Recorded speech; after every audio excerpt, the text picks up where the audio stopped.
E aí, pessoal, estou aqui para comentar esse caso lamentável do Nicolas Ferreira, um discurso debochado lá na Câmara dos Deputados, mas para apontar algo que acho que precisa ser ressaltado.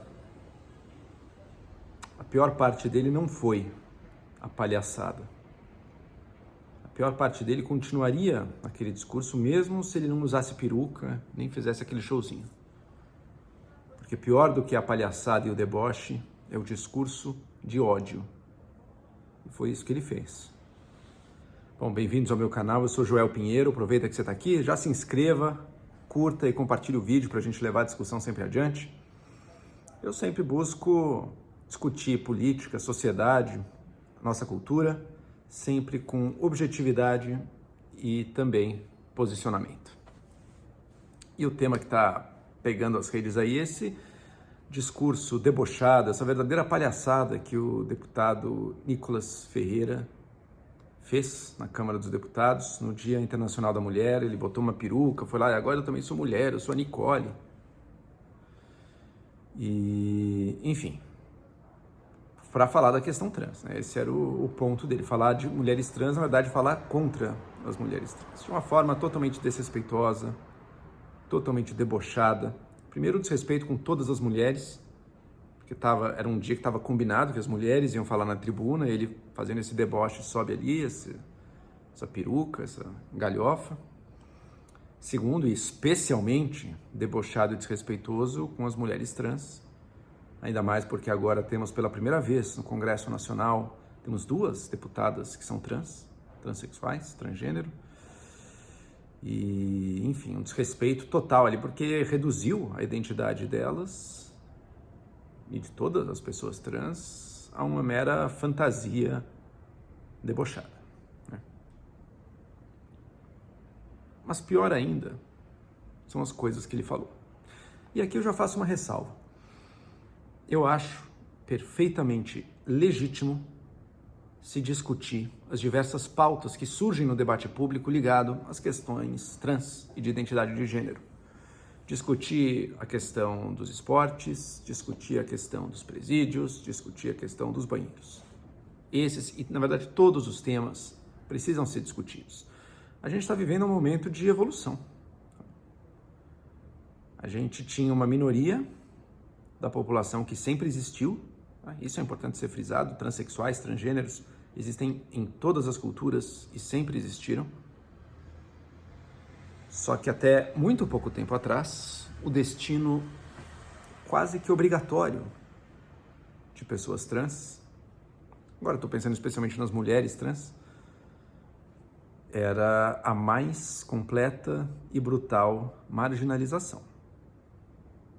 Exclusão da família e do meio social nem se fala, mas além disso, alvos de violência completamente gratuita na rua, no espaço público, e acesso praticamente vedado e impossibilitado no mercado de trabalho, de forma que um grande número de pessoas trans, especialmente mulheres trans, acaba vendo como praticamente a única opção a prostituição. Não é à toa, então, que dessa minoria tão brutalmente marginalizada e perseguida, a expectativa de vida, por exemplo, não chega aos 40 anos. Essa é a realidade da qual a gente parte e que agora a gente está começando. Não é que já foi, não, está começando a melhorar um pouco, a olhar, primeiro a reconhecer a existência, não como algo subhumano, não como uma aberração, não como algo digno da violência, algo contra o qual não, você pode dar vazão a todos os seus piores instintos e tudo que você reprimiu, porque você sofre tudo, não. Como um ser humano digno do exato mesmo respeito e dignidade que cada um de nós. Tá? E ao fazer isso, ao reconhecer a existência, ao respeitar essas pessoas, surgem novas questões e elas podem ser discutidas, tá? Isso tudo para dizer isso. Eu não vejo problema na discussão e não vejo problema em defender com respeito diversas posições dentro desse debate, tá? Desde que partindo desse pressuposto. Esse é inegociável, o respeito à identidade da pessoa e a afirmação da dignidade dela e a construção de espaços em que ela se sinta à vontade para interagir, para participar da sociedade como qualquer outra pessoa. Tá? O Nicolas, ele justifica o ato de deboche dele como alguém que queria trazer esses debates, não sei o quê, porque você não pode discutir. Que discussão ele fez ali? Havia zero discussão, zero argumentação ali. A única coisa que havia era, de um lado, o deboche, a galhofa, o escárnio, que são profundamente desrespeitosos, já são inaceitáveis, mas tinha algo a mais também. No discurso dele, o que ele fala? Eu vou parafrasear aqui, tá? Mulheres, o seu espaço está sendo tirado, está sendo ocupado por homens que acreditam, que pensam que são mulheres. Eles, se eles é as pessoas trans, não permitem discordância. Eles estão querendo ocupar todos os espaços e não permitem que ninguém fale nada contra. Isso foi, em essência, o discurso dele. E depois, ainda para arrematar, ele ainda tirou a peruca e fez um discurso clássico, machista, que a função da mulher é produzir bebês. Terminou assim. As pessoas estão em dúvida, né? Será que ele foi transfóbico? Eu tenho um teste para você verificar isso. Troca a categoria. Será que ele foi preconceituoso, né? Troca a categoria. Não vamos falar de transgêneros. Vamos mudar o contexto. Vamos, em vez de falar de transgêneros, falar de religiões. Imagina se alguém falasse cristãos, maioria cristã do meu país. Os judeus estão querendo se infiltrar nos seus espaços, estão querendo tirar o seu espaço. Eles fingem que são reverentes a Deus, ou eles acreditam isso, mas não são, e estão tirando o nosso espaço. A verdadeira devoção. Se ele falasse isso, não precisava estar peruca, imitar nada, só de falar isso. Eu acho que ninguém teria dúvida de qual o nome que esse discurso receberia. Antissemitismo. Talvez nazismo. Em suma, é um discurso de ódio, sem tirar nem pôr. Por quê? Porque ele vai além do desrespeito e do deboche, que já são muito ruins, mas ele vai além disso. Ele chega no próximo passo, que é a demonização. É pintar uma minoria da sociedade como um grupo maléfico, um grupo que tem intenções pérfidas e que está buscando o seu interesse contra o restante da sociedade. Isso é um discurso que justifica e ampara a violência.